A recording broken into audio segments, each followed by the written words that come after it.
Let's bake another bakery favorite, no? This is called kabayan or kababayan. This is Pinoy style muffin.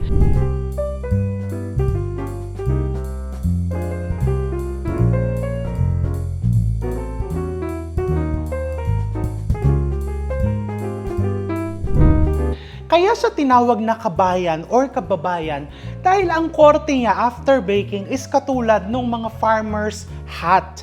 And noong araw, well, hanggang ngayon naman sa mga probinsya, kapag nagbabatian sila sa isa't isa, inaangat nila yung kanilang sombrero after they say, kabayan. O di ba ang bongga, napaka-meaningful ng history nitong pastry na to. Pero kung ano pa man yan, ang importante, it's very delicious and you can easily prepare it at home and very affordable. Ganito lang po kadali yan.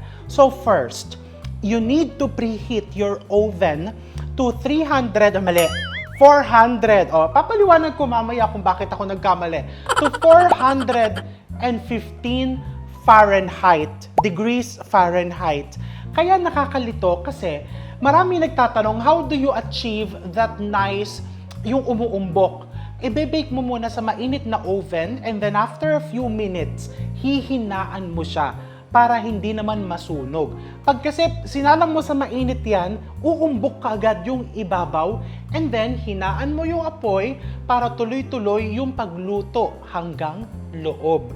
So I've preheated my oven to 415 degrees Fahrenheit and then I've greased muffin pans. Nasa sa'yo yung size, I'm just using 3 ounces cupcake or muffin pans that we've greased with margarine. Pwede ka din gumamit ng shortening. Gusto ko margarine para talagang bakery na bakery yung style. And the next, you want to mix your dry ingredients. Nag-ready ako ng mixer pero I've decided that I'm going to mix it manually. O diba? Para naman ma-feel nyo na kahit wala ka pa masyadong gamit, kayang-kaya mong gawin to. So I'm going to sift my all-purpose flour, white sugar, this is just plain white sugar, baking soda, and salt. So, ang pinaka-importanting ingredient nito for you to achieve the nice umbok or the nice crust is you use good quality and fresh baking powder. So I'm using Angel brand baking powder, no? Napaka-importante kasi ang baking powder, kapag ka naluma na yan, ang tagal na sa cabinet mo, sa pantry mo, nababawasan na yung kanyang activity na paalsahin ng maganda yung iyong produkto, no? And very important also that you use a trusted brand, no? So you sift your dry ingredients together just to remove the lumps. Oh, ayan, nakita mo, oh. Natanggal ko yung lumps nung sugar. And then in another bowl, I'm going to combine my wet ingredients. Dito na lang, I'm just going to recycle this mixing bowl.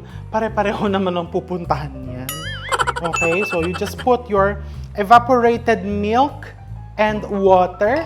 Sa panaderia kasi, 'di ba, bihira tayong gumamit ng fresh milk dahil kalimitan, especially in the province, walang refrigerator yung mga panaderia. That's why they always use recipes na ang gamit is evaporated milk.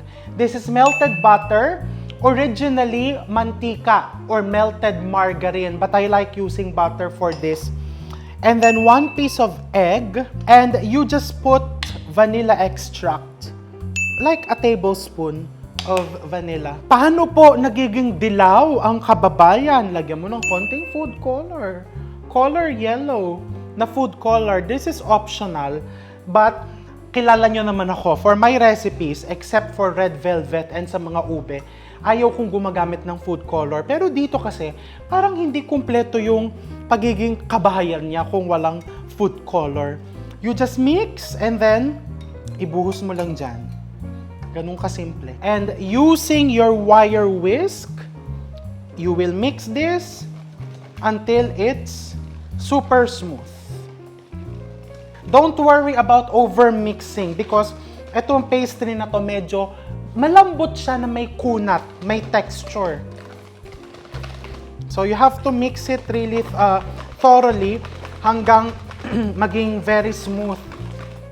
Pag nagmi-mix ka, no, I'm going to teach you, huwag ka magmi-mix ng paganito. Kasi pag paganito yung mix mo, ganyan, you are actually using the pressure from your hand. No? Dito lang yung ginagamit mo. Mabilis kang mangangalay.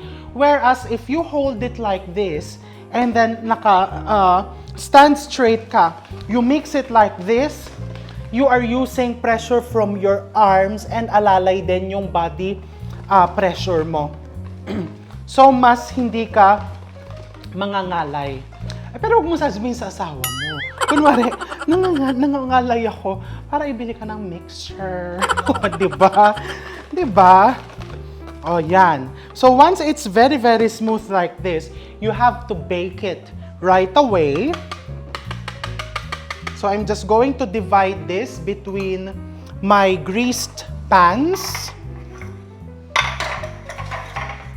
I'm using an ice cream scooper para mas pantay-pantay. Look how nice the color. Very affordable, very easy to prepare, and hindi po nito kailangan naka-ref.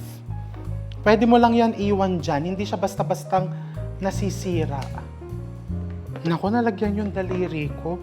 Parang sinasabi niyang tikman mo yung butter. Good. O siyempre sasabihin ko good. So, para malaman mo kung good talaga, gumawa ka. Dali-dali niyang gawin. Kung mapapansin mo, kaya ko siya kinalat talaga because hindi, ang magagawa lang nito is nasa 20 muffins lang. And then, isasalang ko na yan at my preheated 415. Kung nahihirapan ka naman, 415, si chef naman, binutalan pa, edi gawin mo 425, oh. I understand, kasi katulad niyan, 400. 450 na agad, oh. Dito, lagay mo sa 425, oh, diba? So, mainit na mainit yung oven. Isalang mo. Okay? At a very hot oven for only 7 minutes. 7 minutes lang. Okay? After 7 minutes, hinaan mo yung oven. Ilagay mo sa 300 degrees Fahrenheit. 350, okay, then 300 to 350 degrees Fahrenheit. And bake it for another 7 minutes. So, balikan natin. Okay, so hinango ko na and makikita mo naman, kamukha naman siya nung nasa panaderia. So, parang sombrero talaga. So, success. Medyo pinalamig ko na yan. So, before I take it out from the pan. So, you see how nice. And that is the effect of baking it. Parang we call it temperature shock. Binibake mo muna at a higher temperature para umalsam bigla yung gitna. And then, you decrease the temperature to continue the cooking or the baking. And of course, ang pinaka-importante, hindi lang dapat beautiful on the outside. Kailangan more beautiful on the inside. Parang tayo lang. So, ayan. Ang ganda-ganda ng loob niya. It's very moist. Okay?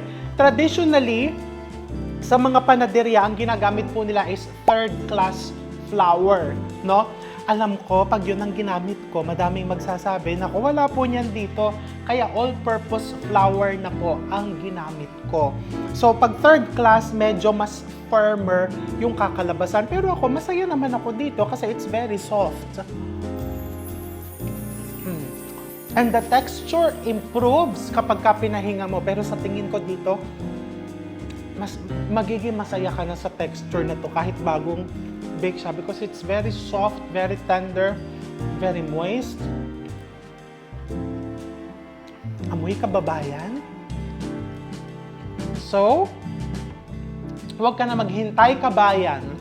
Gumawa ka na ng kababayan para mapasaya mo ang mga kabayan mo sa bahay or ang iyong mga kapitbahay. So, see you soon and stay safe.